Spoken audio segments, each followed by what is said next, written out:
So what we tried to do for this presentation is take all of these ideas, all of these elements of persuasion, and just distill them down into 5 easy steps, just for us to be mindful of when we're in situations where we need to be persuasive. So, here we go. Okay. So the first step that we identified, and many of you identified as well, is simply to be excited. So this might seem silly at first, but I'll explain what we mean by that. And when we say excited, we mean positive, passionate, and optimistic. And we mean focusing on what's possible rather than what went wrong in the past. Because the reality, and we all know this, is that a lot of things went wrong in the past, and a lot of things will probably continue to go wrong. And we don't mean that you should deny reality, but we do mean that you should focus your attention on creating a small slice of new reality. If you want to persuade someone of your idea, you yourself have to already be persuaded. So excitement is contagious. If you can't persuade yourself that your idea is awesome, don't be surprised if you can't convince other people. So the second step is just to listen to people. So the ability we have found to persuade people has a lot to do with how you make them feel. So as in, if you make people feel good, they will like you. And if they like you, they will be much more likely to be persuaded by your ideas. Okay, so a little bit more about listening. We found for ourselves that often when we think that we're listening, we're actually just waiting for our next turn to speak.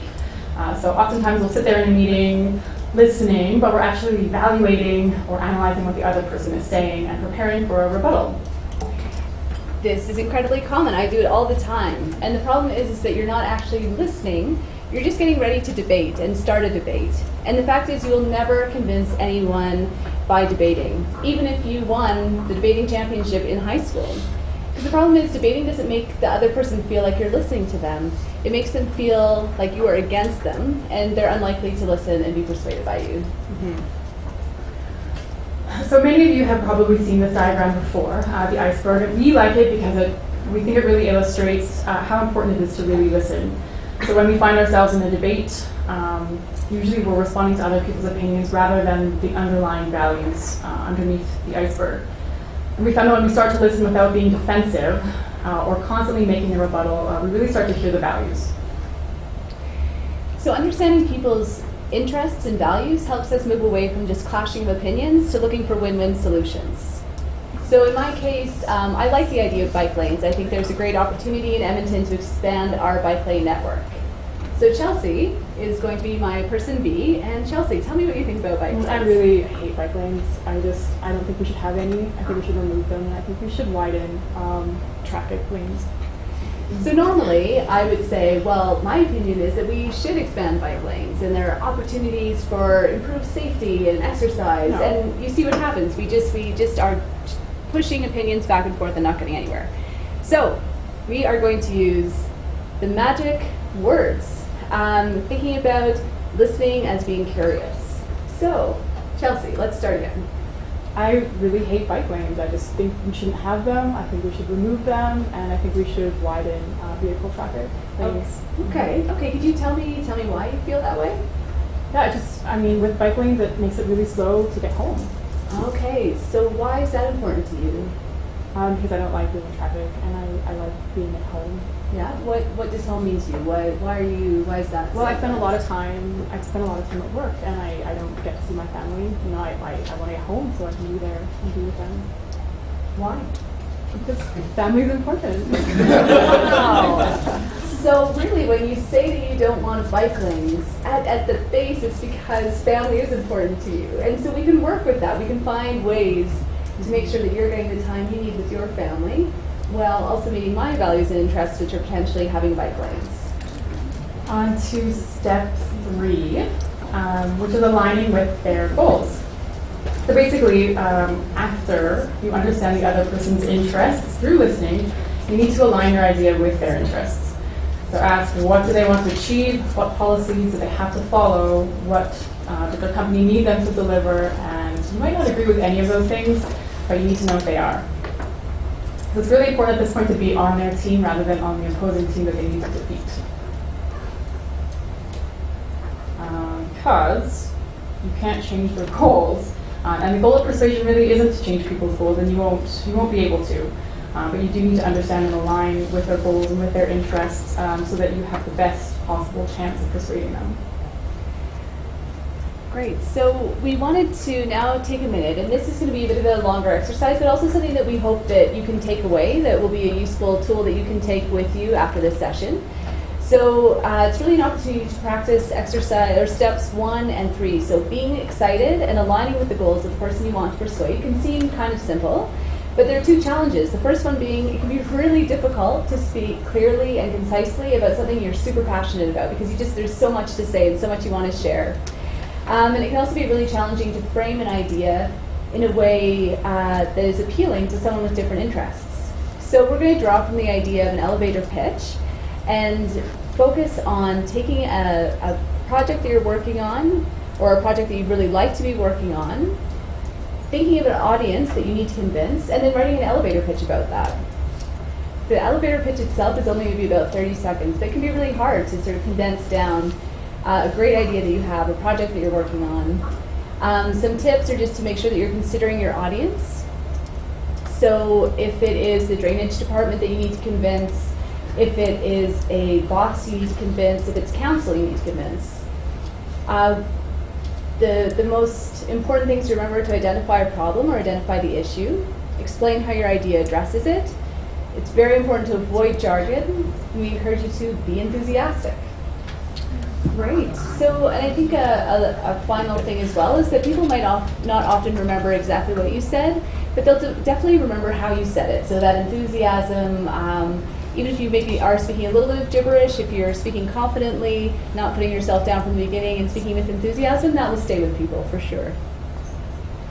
So if you imagine yourself in a meeting by this point, you've made your pitch, you've stated your idea clearly, you're passionate about it, you've listened, you're aligned, and now comes the inevitable, the objection. So they object, and I know for myself, I've been there, and I think, well, how could they? Why wouldn't they get it? They're smart. So the important thing to remember is that objection is totally and completely normal, and it will happen. We're used to thinking that people shouldn't object, that the merit of our idea should be completely obvious, and that if the other person was just smart enough, they would get it.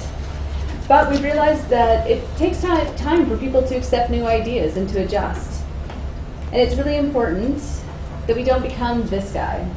And we need to know that objections, we should think of them as questions, rather than a personal attack or a dismissal of our idea.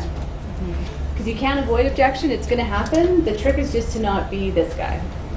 Yeah, the trick is in how you handle it. So we gave a lot of thought to how to handle objection, and we came up with an acronym to help us deal with it, and it's AIR. So the first step is to take a breath of it.